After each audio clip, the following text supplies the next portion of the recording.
Thank you for joining us at Lifehouse Church. We will begin in 5 minutes. Now would be a great time to grab a cup of coffee from the lobby or purchase a drink at our amazing Missions Cafe. And if you haven't checked your kids in yet, we do offer an amazing program for children ages 0 to 11. Just ask one of our greeters or ushers, and they'll be happy to direct you to the kids area. We'll get started in just a few minutes.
Welcome, and thank you for joining us at Lifehouse Church. We will begin in 3 minutes. We'd like to make you aware that our experiences include strong motion lighting and sound effects, and we invite you to visit our Next Steps area in the lobby if you need anything or have any questions. In the meantime, we have a favor to ask as everyone is making their way in. Would you be willing to make room in the seats around you by moving to the middle of your row? We're excited to get started soon, and we're so glad you're here with us today.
Here at Lifehouse, we want you to know God, find family, and make a difference. We believe that life change can start right now. Remember that we have an amazing program happening for your kids at this time, but if you do decide to keep them with you in the auditorium, we also have a family room, mother's room, and screens in the lobby if you need other options today. Please take a moment to silence your electronic devices, and we'd love to have you move up toward the front or move in toward the center of your row to make room for more guests as we begin. Thank you for joining us today, and welcome home.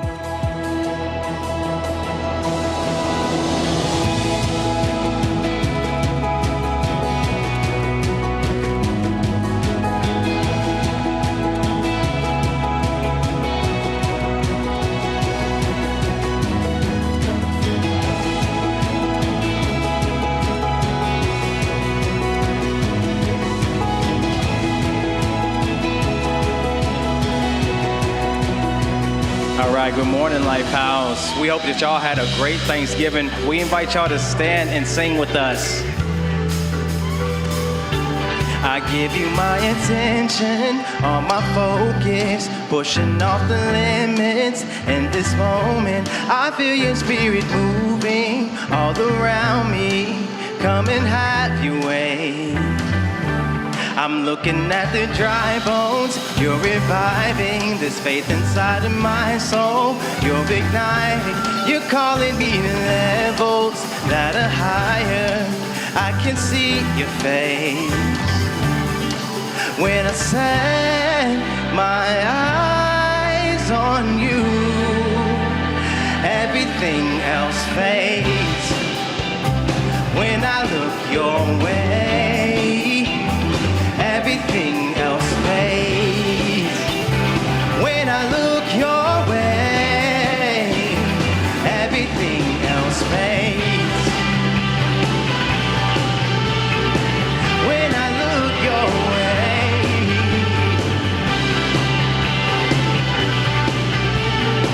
Come on, to gaze upon your beauty. To gaze upon your beauty, filled with wonder, the world falling behind me. There's no other name like your name, and there's nothing that can take your place. When I set my eyes on you, everything else fades. When I look your way, everything else fades. When I look your way, everything else fades. When I look your way. Oh, I'm setting my focus on you today, Lord. Hey. Dancing in the light of your glory. Joy is awakening. Rising like the sun every morning. Hope is alive in me. Yeah, we're dancing in the light of your glory. Joy is awakening. Rising like the sun every morning. Hope is alive in me. When I set my eyes on you. When I set my eyes on you. Oh, it all makes sense. When I set my eyes on you, everything else fades.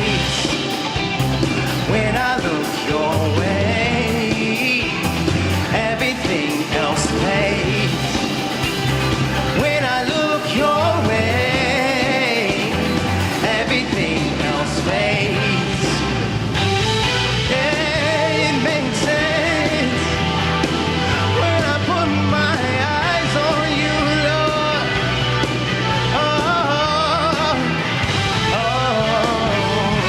Come on, let's give Jesus some praise today.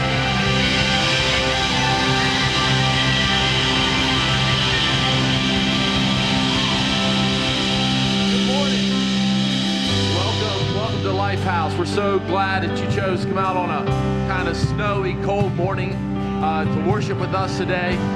But we want to extend a special welcome to some very special people that are in the house today, and that's our guests. So can we just give a really warm Lifehouse welcome on a cold morning to all of our guests today?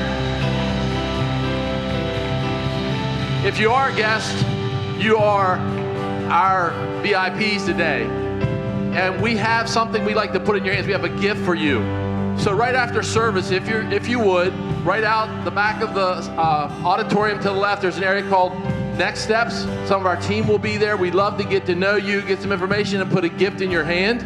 And if you're joining us online, we have a gift for you as well. If you just fill out the Connect card that's in the comments section, we'll send something to you as well. Really, we just want to celebrate that you're here and tell you how thankful we are that you chose to join us. Now, obviously, Thanksgiving, it was Thursday, and so now everything's moving toward Christmas. And so next weekend, We're going to kick off the Christmas season here at Lifehouse with our Sweater Sunday. So next week, get your sweater, ugly, unugly, warm, unwarm, I don't care, just as long as it's a Christmas sweater. Put it on, wear it. We're going to come have a lot of fun with that. But you know something else, the Christmas season is a season of giving. You know, it's one of those times of year when people become much more charitable, much more wanting to give. And so we want to be faithful in giving here at Lifehouse as well. Your giving allows us to do a lot of things that we do here at the church. And so the giving methods are going to be on the screen behind me. You can check those out. But let's just remain faithful through the season. And now, as we prepare to go back into worship, our prayer team will be available for you through this song, through the service, or after service on either side of the stage where the lamps are. Feel free to reach out for prayer if you need it or desire it. And at this time, would you just join us as we go back into worship?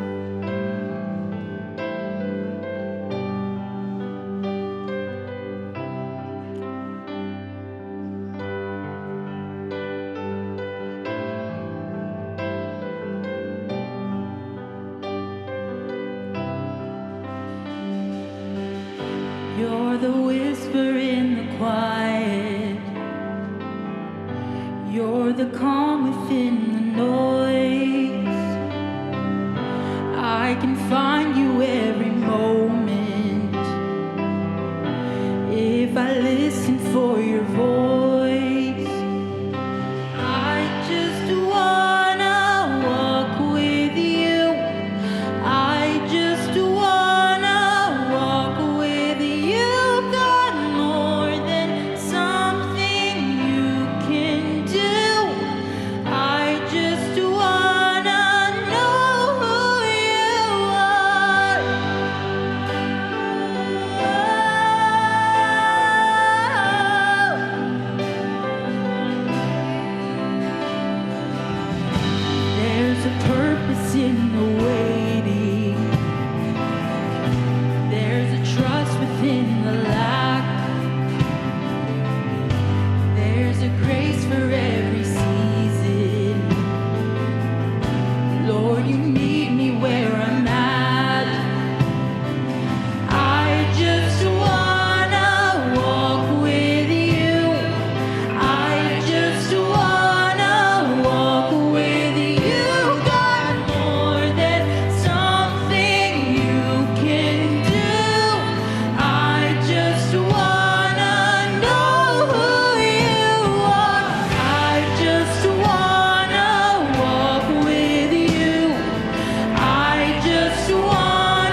God, today we live to bring you praise. May that be the desire of our heart this morning. God, that in the midst of the chaos, in the midst of everything that we are walking through, God, that we focus in, we set our eyes upon you, we cast out all distractions and just center on you. There is nothing else that we desire more than you, Jesus. That there is nothing we desire more than your presence, than your spirit. We worship you and we live to bring you praise. In Jesus' name, amen. Amen. Thank you for worshiping with us. You can go ahead and have a seat. Have you noticed how tired you feel lately?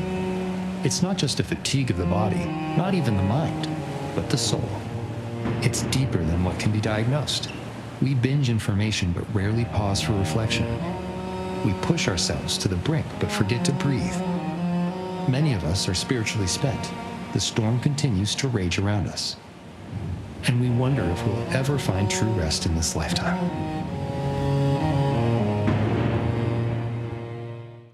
A slice of humble pie might put our ego on hold, but a bad day for the ego is a good day for the soul. I'm a cake person, but there is just something about a table designated all to itself for dessert at Thanksgiving that brings out the pie guy in me. I hope you got your just dessert over Thanksgiving. But chances are humble pie wasn't one of the ones in the selection. It was probably pecan, sweet potato, the OG, pumpkin with Cool Whip riding shotgun, and apple a la mode. I'm still in dessert mode, and you see that. But humble pie probably wasn't there, although it's so good for us.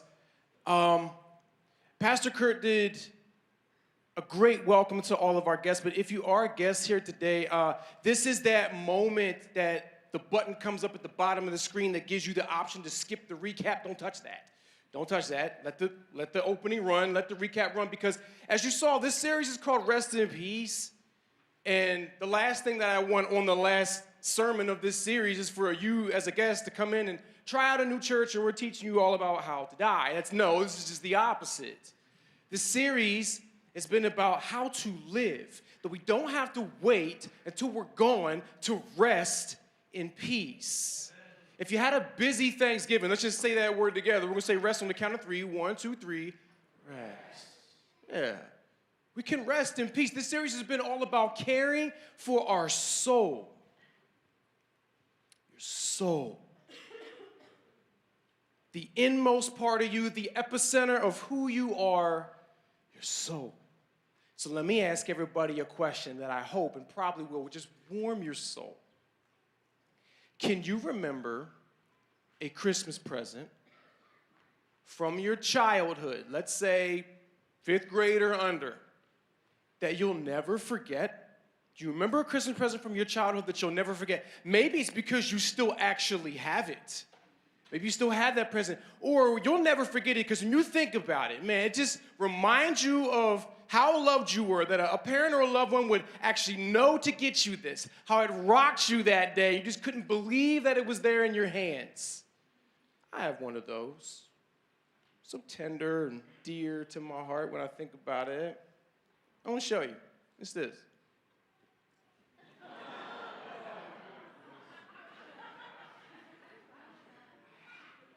Are you laughing at my childhood? Anybody know who this is? Just yell it out. Who is this? You know, I saw a bunch of yeses, and you got, this is my pet monster. Look at that pickle for a nose. I mean, who wouldn't want to unwrap this? And you know, the best thing, I don't remember if I asked for this or not, or if my mom just like, no, he needs this. This guy was great. He could break those chains. And you know, like the idea was that you carry this guy around, you take him to the playground or to school, and he just scares away all your bullies. He didn't do that for me. Just kind of hung out in my room. But I'll never forget this, though. Don't ask me what my password is on a site that I was just on yesterday, but I'm never going to forget this guy. So I'm not just showing you like my 80s photo album to be nostalgic. I actually have two very important reasons why I wanted to show you this guy. The first one is because you may have not, and I can tell by the way you laughed at me, but anyway, you may have not had that guy for a Christmas present. Oh, but I guarantee you that you do, in fact, have a pet monster. Oh, yes, you do. All of us do.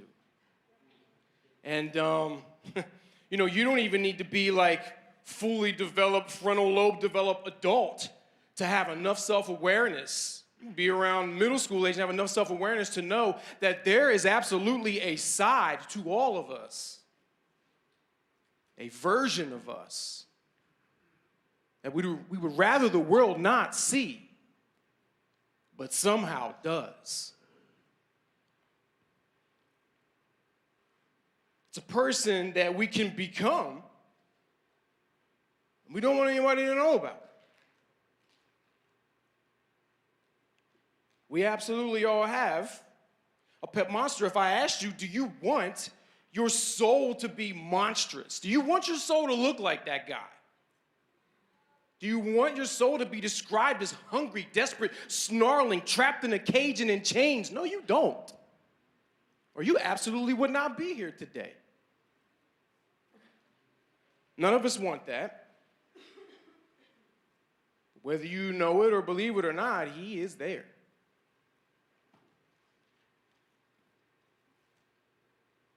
And the thing about it is, man, like, its greatest contrast is that somehow it can find its way up to the surface at a moment that's supposed to be our greatest. There's nothing more glorious than a bride, right? In her gown. She is the queen of her day, as long as her day is going her way. Because if it's not, and it shows, we don't call her a bride no more. We call her bride Zilla, the term we use for the king of the monsters. I'm always careful whenever I reference a celebrity.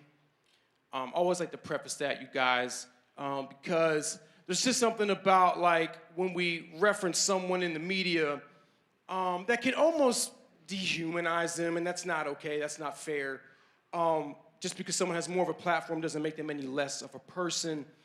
So I always like to make sure that when I reference a celebrity that I preface that I'm trying to do it with the most esteem, and honestly personal, because this person I'm about to reference is still very personally esteemed by me.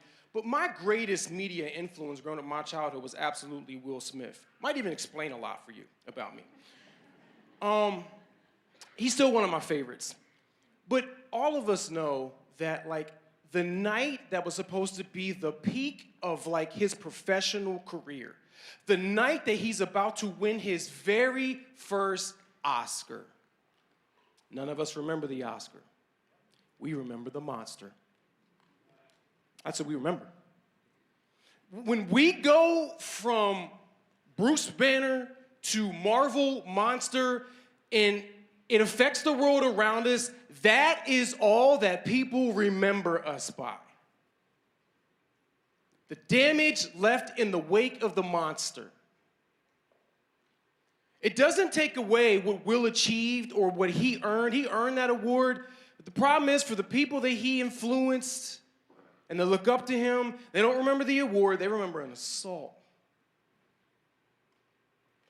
Our monster is the worst of us getting the best of us, terrorizing the rest of us. You need to hear it one more time.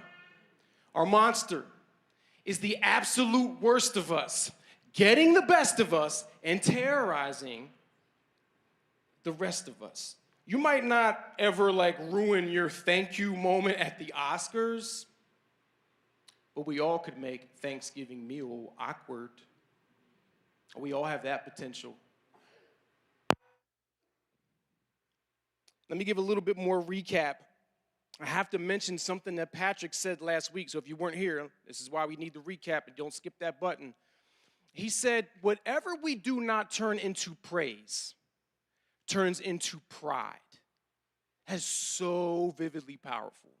Whatever we do not turn into praise turns into pride. And what that means is that it takes humility. It takes a willful, you chose the slice of humble pie. Didn't have to be served to you. You chose it. It takes a slice of humble pie for all-powerful mankind, because yes, we are. We populated, mankind, ladies. We populated the world, right? We sent people to the moon. We might live on Mars in a decade, for all I know. We invented the pizza, the taco, and ice cream. Mankind is all-powerful, y'all. And it takes humility for all-powerful mankind to acknowledge that there's an all-powerful God. That all things are because of and from and through him. And not only do we acknowledge it, we praise him for it. That takes humility to do that. A lowering of yourself, like running into a table. I knew God would give me a humble moment during this sermon. You cannot preach about humility without being a little embarrassed. I have 3 fears. I'll just lay them out there right now. 3 fears on stage. I fall, my zipper's down, or something was in my nose. So I'm going to find certain people in the audience to be my cue people to be like, spit, it's there. But oh well, because it's about God and not us. Because when we don't turn it into praise, that is exactly what pride looks like. Pride is building ourselves and saying we are all powerful, completely on our own, through us and because of us. And pride is the favorite slice of pie that feeds our pet monster. Our pet monster craves and feeds for a nice slice of pride. One bite at a time. It'll devour the whole pie if you give it to it. There's a Native American parable about a grandfather teaching his grandson. He's telling him, I have 2 wolves, teeth and claws, battling one another in my heart and mind all the time, striving to win. His grandson, desperate to know who is supposed to win. How do they win? I want to know. So he seeks the answer, and his grandfather tells him, the one that will win is the one that I feed. Remember that when you think about what's on the menu for your monster. King David knew a little something about monsters. King David is the author of about 80% of the Psalms. Psalms is a collection of poems and songs and hymns. And King David wrote a lot of them, and that's what we're using during this series, the Psalms. And David, even though he was a great author and an artist, he also had Monster Hunter on his resume. Monster.com is named after his resume. He knew a little something about it because as a shepherd, he defeated the monstrous bear and the monstrous lion. As a warrior, he defeated the monstrous giant they call Goliath. As a king, he defeated monstrous armies and monstrous battles. But it was the monster within that would give him the greatest challenge. Now, thankfully for us, as he logged down, being the artist that he is, he found a way to neutralize it. He found a way to minimize the monster and maximize his majesty. He said it a little something like this. My heart is not proud, Lord, my ego can't see. I don't worry about matters. What did I say? Oh, there it is. I don't worry about great matters or things too wonderful for me. But I have calmed and quieted myself from torment. Like a child cared for by its mother, like a child, I'm content. Israel, put your faith in the Lord now and forevermore. I love to take the Psalms and the Proverbs and make them rhyme because it gives me the effect of how it may have felt to them in the Hebrew language. As we translate to English, I like to do the homework. But that last line was already done for me. That was already in there. Israel, put your faith in the Lord now and forevermore. But let's zoom in on what these actually are. In Psalm 131, verse 1, this is what David says. He says, my heart is not proud, Lord. My eyes are not haughty. That means I'm not looking through life, I'm not looking at life through a prideful lens. AKA, it's not all about me.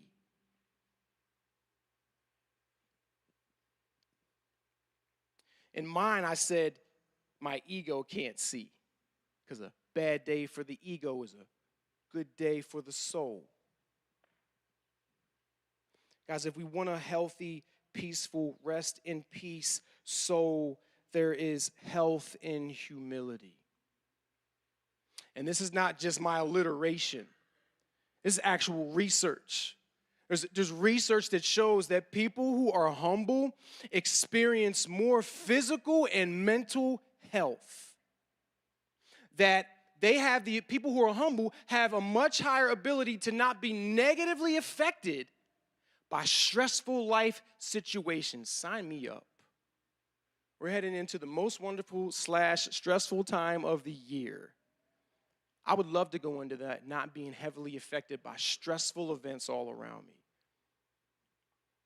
And there's health in humility. How's your humility? Can you gauge it? Can you check it? I'll give you a 3-word test that can help you gauge how you're doing with your humility. 3 words. Please, thanks, and sorry. How well do you use those 3 words? Please. Are you able to accept help or a gift or an act of kindness? Because the word please is an acknowledgement that there's power there, not here, and I would love access to it. You see the humility? Do you use the word please? Do you have manners? Do you use the word please? How about the one that follows it? Thanks. Do you know how to express, not just have it? Plenty of people have it. No, you got to express it. Remember, it's turning it into praise, not just acknowledging. Make it praise. Do you know how to express thanks for people? To them? To God?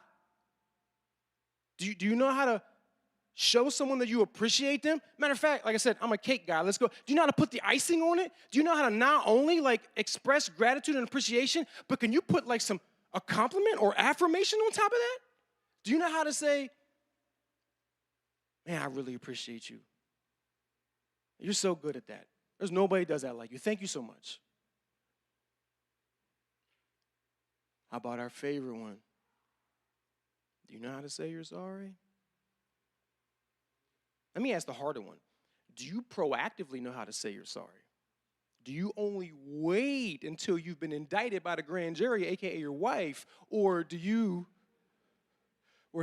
know how to recognize it within yourself and bring an apology forward that somebody might not have even been looking for? Or is it hard for you to say you're sorry? Because that one is the one that always has to clean up after our monster. And that's why we don't like that one. But do this with me. Just, you don't have to say it. Just go with me in your mind. Hey, you're right. I shouldn't have did that.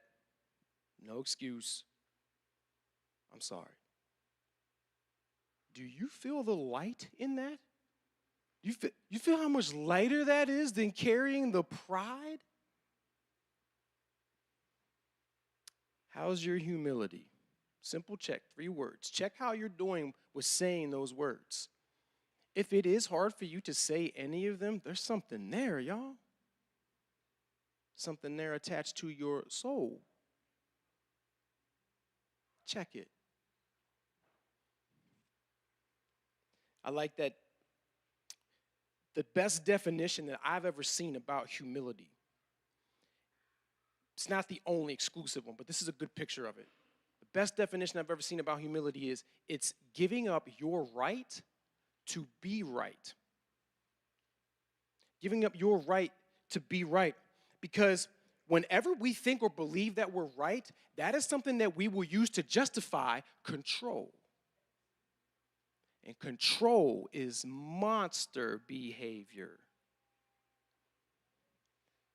Whenever we are justified by thinking that we're right, it sounds a lot like, I know what's best for them, so I have to make them listen. I'm the most qualified, so I should be in charge. I deserve that, so I'm going to take it. I know I'm right, so I'll just talk over them.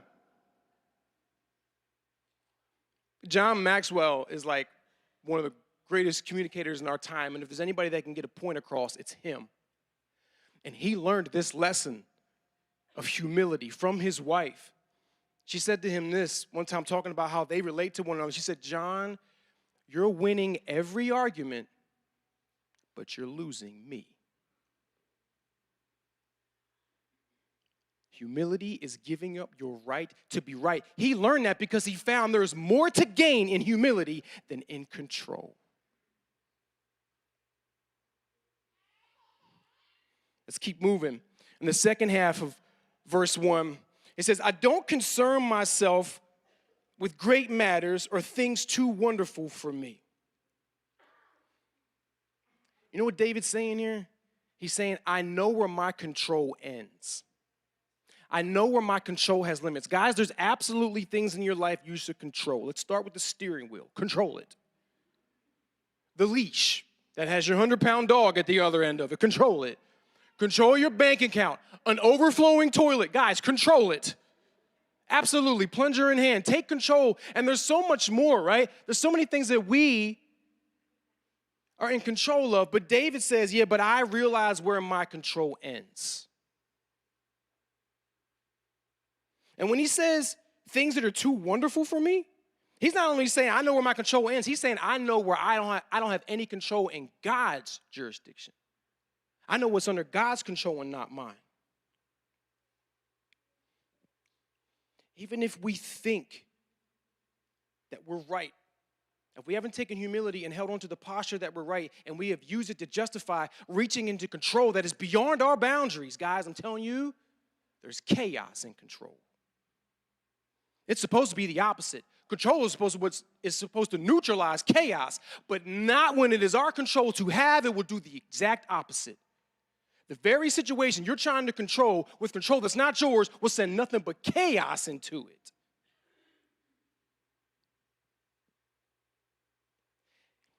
And the same thing with turning acknowledgement into praise. It's not a matter to just know that it's not your control to have.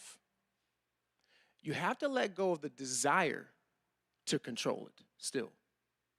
Because if you hold on to the desire to control the scenario, the situation, the person, if you hold on to that desire, recognizing that you can't have it, do you know what's going to hop in the placeholder for that control?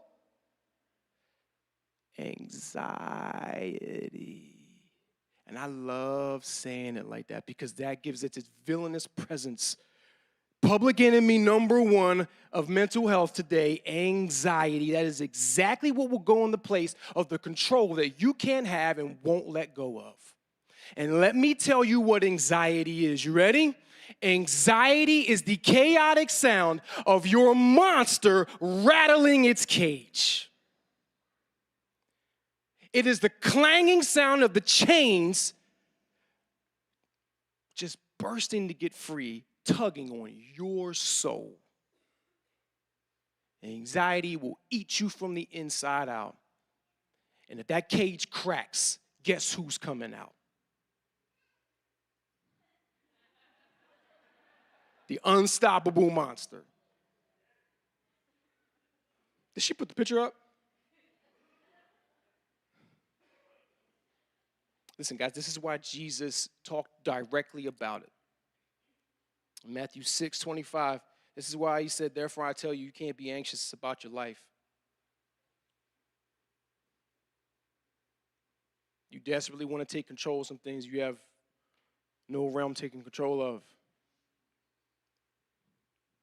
You go a little further down and he says, which of you, by being anxious, can add even a single hour to his span of life? He's saying even the most important part of your lifespan, you can't control. So how about you just let go of all those other things, less than that you can't control? Because control is an expression of pride, and pride feeds our monster.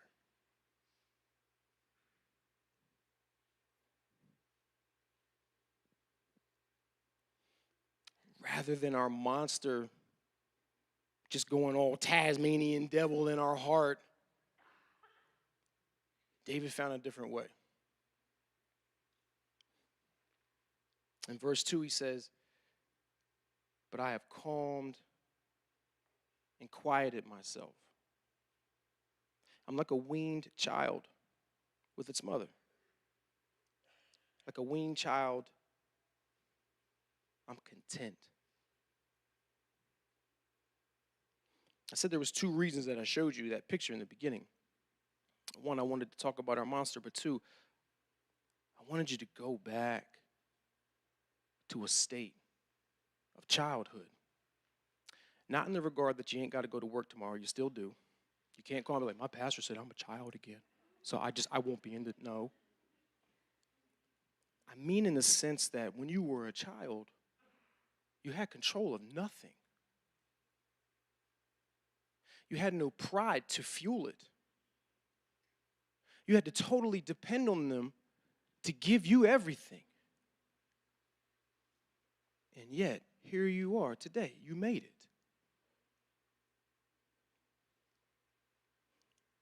David said, I think the best thing for me to do is just be a child to God. When I look at this psalm, it's the whole thread within it is just surrender.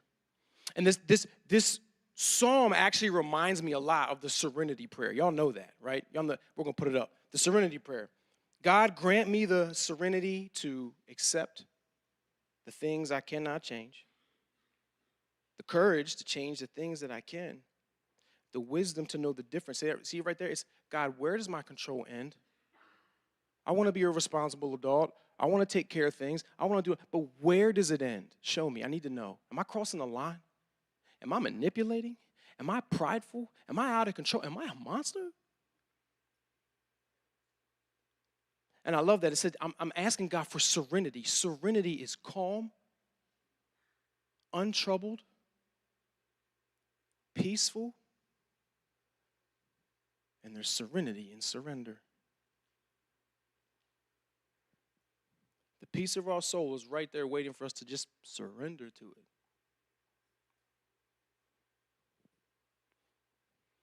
And we resist surrender so much.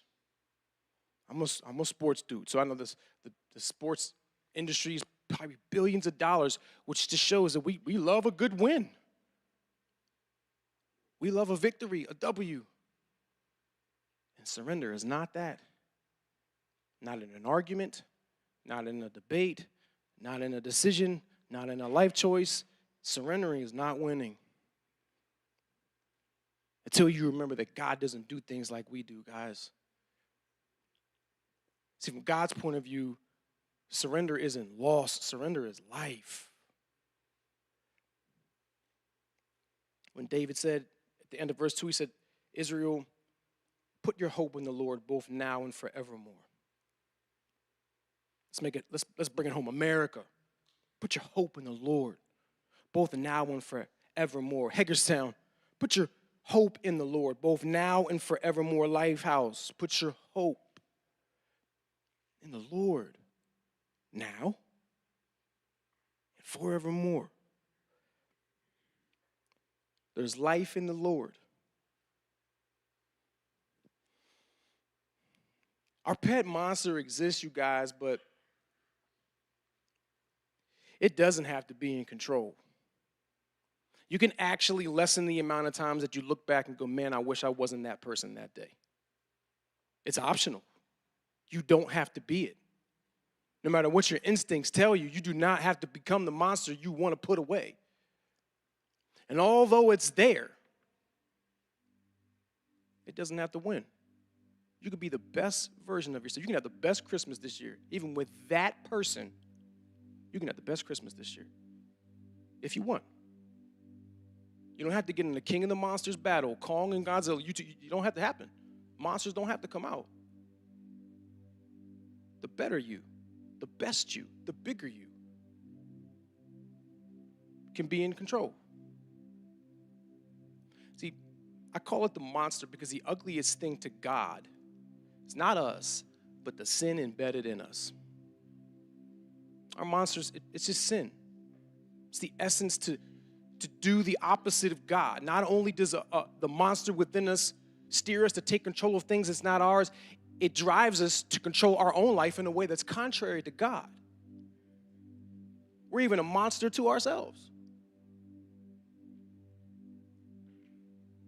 So in what we celebrate as Christmas, Jesus comes to us with a mission to free us from the monster. Here's the best part. Even in what he did, there's an example for us now. Even in his heroics, there's something for us. Jesus' journey to come free us from the destructive monster within us, he didn't do on some kingly quest. He didn't do it with a king's pride. He did it with a servant's humility. He didn't do it with control. He did it with surrender. He surrenders his life over to the mankind, all-powerful mankind. Surrenders his life over to all-powerful mankind to destroy it. Jesus' death on the cross was to give us access to forgiveness. It was to give us the ability to say, please, God, we need help. Thank you, Jesus. I'm sorry. Those 3 words today can free your soul. So if you've never made the decision today to surrender your life and surrender your soul to Jesus, right now is your moment. Do you have a plea in your heart? Do you have a please to God? God, please come into my life today. Jesus, please. Can you say thank you? Thank you, Jesus, for dying. Thank you, God, for bringing him back to life. Can you say you're sorry? Are you sorry for the things you've done prior to this moment leading? Can you? Because all that's gone the moment you just say you're sorry to Jesus. And look, if you're making that life-changing, important decision today, it's so important that you let this church family know. Walking out the life of Jesus in a community is exactly how God designed it to thrive. So you're not alone. But I would love you to tell us that you made the decision. There's going to be a QR code on the screen. If you could please just scan that. What's going to happen is it's going to give you a form. Fill out the form, and I will reach out to you this week. Have a conversation with you. Let's talk a little more about what you're deciding today.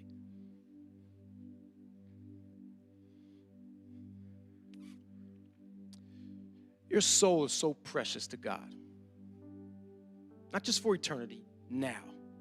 You have a wonderful life to live out right now in Jesus with your soul as healthy as it can be.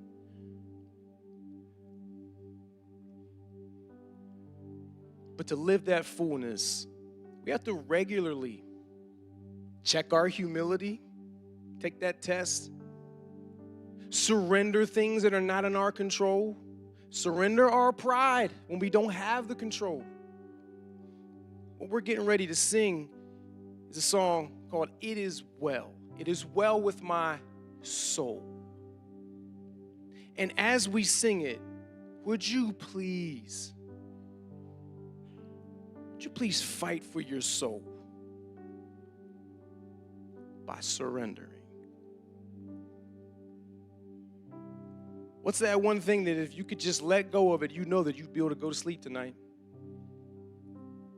Let them go. Let it go. It's not your realm, it's God's.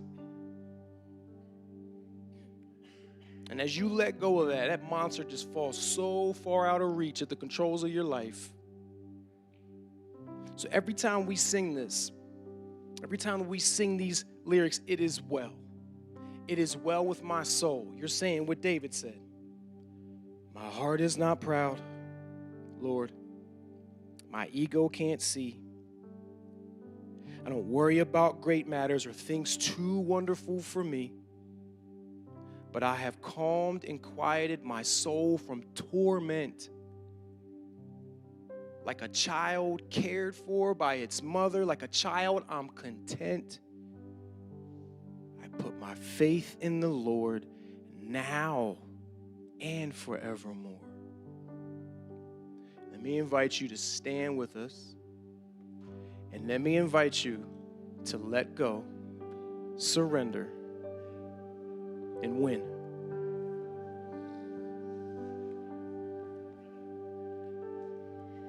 So let go my soul and trust in Him. The waves and wind still know His name. So let go my soul and trust in Him. The waves and wind still know His name. So let go my soul and trust in Him. The waves and wind still know His name. So let go my soul and trust in Him. The waves and wind still know His name. The waves and wind still know His name. Come on, Lifehouse, can we just continue this posture of surrender, whatever that looks like for you?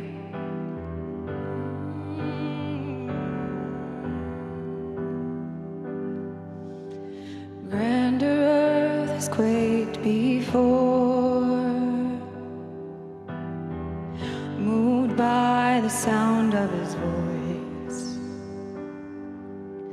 Seas that are shaken and stirred can be calmed and broken from miry part. And through it all, my eyes are on you. And through it all, it is well. Through it all, my eyes are on you. And it is well with me.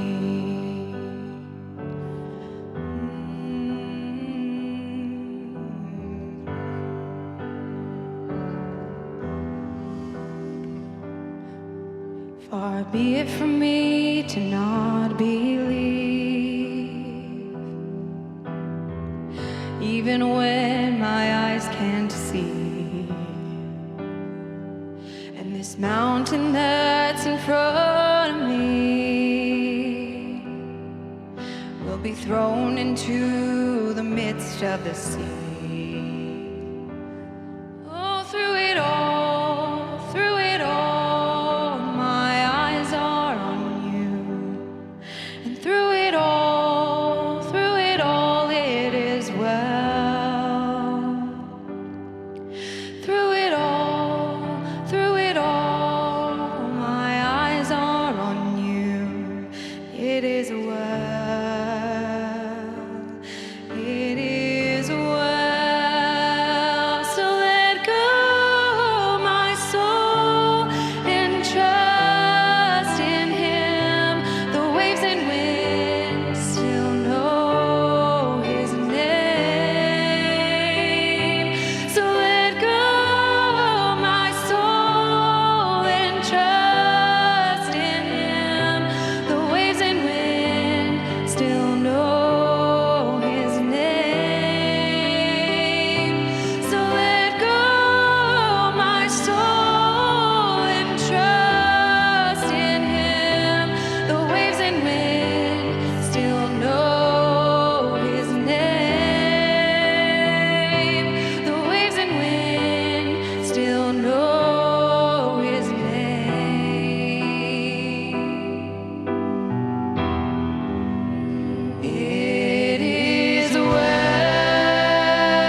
it is well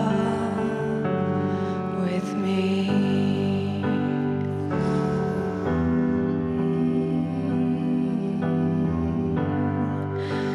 God, we make that our prayer this week, that it is well with our soul, that we're surrendering and we're leaving everything that we came in with today. We're leaving it here, and we're putting our trust in you, putting our eyes to you as we walk through our week, whatever that may look like. We're going to focus our eyes on you, Jesus. We ask all this in your name. Amen. Lifehouse, thank you for worshiping with us this morning. Don't forget, next week, we're starting off Christmas, so bring your sweater, and we'll see you next week. Thank you so much for joining us, Lifehouse.Online. Remember, you guys are the online campus. This is your online community, so have community while you're in the service. Use those comment and chat boxes to talk to one another, send emojis, enjoy what's happening in those comments. Also, keep an eye out. That's where we send important information like links and resources. So whenever our hosts put those things in there, go to those, use those. We want you to completely experience a Lifehouse experience, which goes beyond the weekend service. Remember that if you don't have the Lifehouse Church app, you need to get that. The Lifehouse app is how you go beyond just the service for very important things. The study guide is on there. There's other resources on there, connections, announcements, and you can give that way. Yes, this is your campus. Please feel free to join us in giving to the online campus. You make this happen. Also, give an invite to someone. Remember, if you enjoy the online experience, so will somebody that you know. Send them the links, invite them to join you online. We believe that everyone can know God, find family, and make a difference. So, you know where to find us at, right here at the same digital place, at the same time next week.